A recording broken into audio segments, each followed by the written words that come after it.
Andaj feja na ka treguar se nuk kemi kriju kot.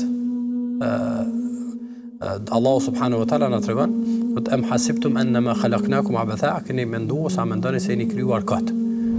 Kjo është punë e madhe. Që ta njerëzit nuk e kuptojnë. Dhe mendojnë se në momentin që njerëzit jetojnë dhe të shkputur nga parimet fetare, nga mësimet e Zotit, ata do ta shohin jetën si diçka ose të rastishme ose si dhuratë, po themi nga natyra që ata e thojnë, dhe në fund nuk do të kenë asnjë lloj përgjegjësie për ato se si jetojnë jetën e kësaj bote.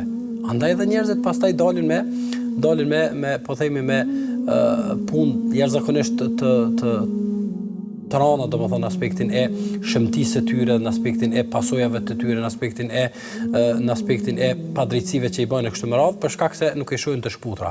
Ndaj feja na ka dhënë bazën kryesore, që është shumë e rëndësishme, na ka hequr një dilemë shumë të madhe, ajo është se këtu nuk kemi kriju kot, po jemi me një qëllim të caktuar, ajo është adhurimi ndaj Zotit si obligimi kryesor dhe obligimi parësor, e pastaj gjithçka që del se rezultati i këtij kuptimi ose i kësaj baze.